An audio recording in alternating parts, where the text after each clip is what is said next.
Oakland. Let's get right to it.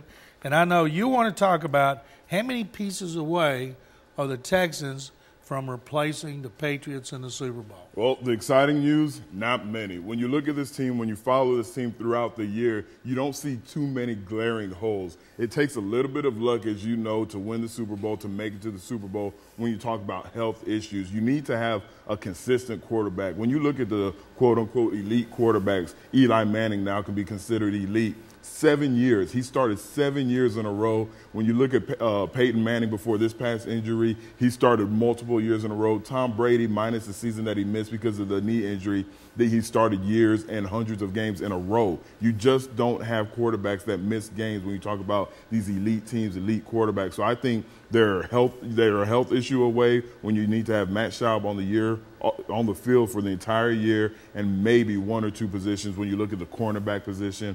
On the other side of Jonathan Joseph, maybe a backup safety, and on offense, the number 2 wide receiver. Other than that, which all can be addressed during the offseason, I think the Houston Texans fans should be excited about next year. You just brought up the secondary and you brought up the wide receiver.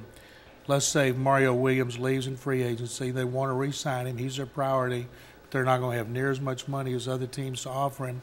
If they lose Mario, do they draft in the first round or the second round another guy to replace him because they need that extra guy like Brooks Reed last year? Or do they start with wide receiver or take whichever one of those two is the highest rated? Yeah, exactly. You know, some teams say they draft for need. Other teams say they just draft the best available player. I think the Houston Texans should have a combo effort, a combo thought in that sense. They know they need a number 2 wide receiver. If Mario leaves, then they have to say, okay, we need to get another pass rusher in here. When it's their turn to pick, whether they trade up, trade down, they need to get the best wide receiver and or pass rusher, and they need to figure out who's better at their position and take that. That will be the exact same need. You have to have multiple pass rushers. Right now it's easy to say Connor Barwin, Brooks Reed, they could take care of it. There's injuries in football. You need fresh players. You need to throw those fastballs, as Jim Johnson used to say when he was the defensive coordinator for the Philadelphia Eagles. So I don't think you could go wrong with using that first pick on a pass rusher if he's that valuable. When I was at the Super Bowl, a lot of people came up to me and said, is Matt Leinart gone? Is Matt Leinart the third quarterback? And I'd say, well, how can T.J. Yates not be number 2 based on what he did? Should T.J. in the offseason, preseason, training camp have to compete for number 2? Or should he be given the number 2 job? I think unless you're 3 or 4 guys on any team, you have to compete. I like what TJ did. I like the experience that he received this year as a rookie. I feel comfortable if Matt Schaub goes down again next year, having TJ Yates lead you. But unless your name is Matt Schaub, Andre Johnson, Arian Foster, and maybe 3 or 4 other guys on that team, you have to compete. So with that being said, yes, he should compete for the number 2 spot. I don't think it should be with Matt Leinart because Matt Leinart doesn't need to be on this team with what they're supposed to pay him next year. They should maybe bring in another 5th round, 6th round pick and continue to push him. You cannot just rest on one decent season. Let's be real. We were excited about what he did, but it's not as if he went in there and led them to the Super Bowl. So, yes, he should have to fight for that number 2 spot. One good thing, most players make their biggest improvement between their first and second season, and we know he's a really hard worker. Right. He was here during the lockout, worked closely with Matt Schaub and Dan Orlovsky, so it's safe to assume T.J. Yates is going to be here every day, that they'll let him in the facility working to try to get better, and I like that. Yeah, you have to like that work ethic, especially with a quarterback. It's not just about lifting weights, running wind sprints. You want a guy who's going to spend time in the film room. You want a guy who's going to get on the field and tell those backup defensive players, hey, show me different looks so I could go in my mind to decide where the soft part of the zone is or where there's going to be man-to-man coverage so I know where to put the ball. You want a guy who's going to work, and just like you said, they mentioned it last year during the lockout when he was the number 3 quarterback, he was preparing as if he was a starter. While I was at the Super Bowl, Gary Kubiak's worst fears came true. He lost Greg Knapp, his really, really good quarterbacks coach, to Oakland for $1.6 million a year. And then Greg Knapp recommended the backup offensive line coach, Frank Pollock, to be their line coach.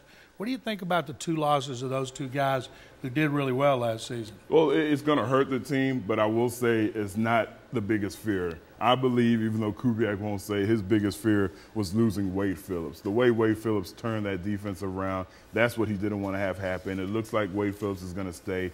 But when you talk about Knapp, as you mentioned in your amazing articles during the season, he worked one-on-one with T.J. Yates. He helped groom T.J. Yates, and you are going to miss that. That's a guy that's been in this system for years when you combine what he did in Denver and Houston. Oakland just received a very good offensive coordinator. And, yes, the Houston Texans, they were a little bit weaker by losing him. The question is, who are they going to replace him with? Well, I'm guessing it's Carl Durrell. He coached at Denver. He was the head coach at UCLA 5 years, had a winning record, got fired after a 6-6 season, then went to Miami. He was the Dolphins' receivers and quarterback coach the last 4 years under Tony Sparano. He finished number 2. He had a shot when Mike Sherman left, and then they decided to elevate Kyle Shanahan so Gary Kubiak would go, if indeed it is Carl Durrell, with someone he's familiar with. You know, we talked earlier about the draft. They don't need starters. A lot of people would say they need a receiver who can start. To me, they need a receiver who could be 3 at worst, 2 at best. But other positions, somebody said if they got a good backup nose to work in a rotation with Cody, that Earl Mitchell might be better at end. What do you think about that? I don't agree with that. It took me a while to get used to Wade Phillips' idea that you don't need the big hulking nose tackle, that the way he runs his system, the different defensive line stunts they use, they need the quicker defensive tackle. So I like the Sean Cody, Earl Mitchell mix. You are going to have to draft a camp body or bring in somebody to spell them during training camp. I think the focus is on depth, which is exciting. You know, when you're at the position where you're drafting guys to be backups, to be second receivers, third pass rushers, that's when you're at an exciting point. But the backup safety position, I think, is one of the important places they need to look. When Danielle Manning went down, you saw a drop-off. When they brought back Shiloh Keough and he's putting on pads and he's playing, it lets you know that you don't have that much depth in the safety position. So obvious, you have to replace Mario if you let him walk. You have to bring in that second wide receiver that could stretch the field.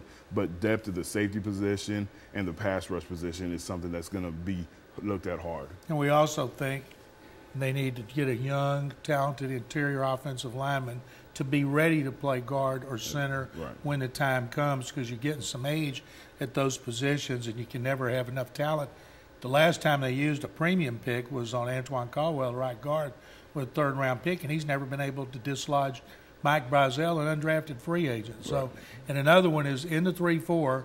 As you know, we've talked about this before, he can never have enough depth at linebacker. Right. And when you say linebacker in 3-4, you're basically saying pass rushers. You can't have enough depth as a middle linebacker, but especially the pass rushers, because you could be the 4th pass rusher and get 15 to 20 plays a game, because you're going to have different packages, different rotations, and defensive coordinators, they want those guys going after the quarterback to be as fresh as possible.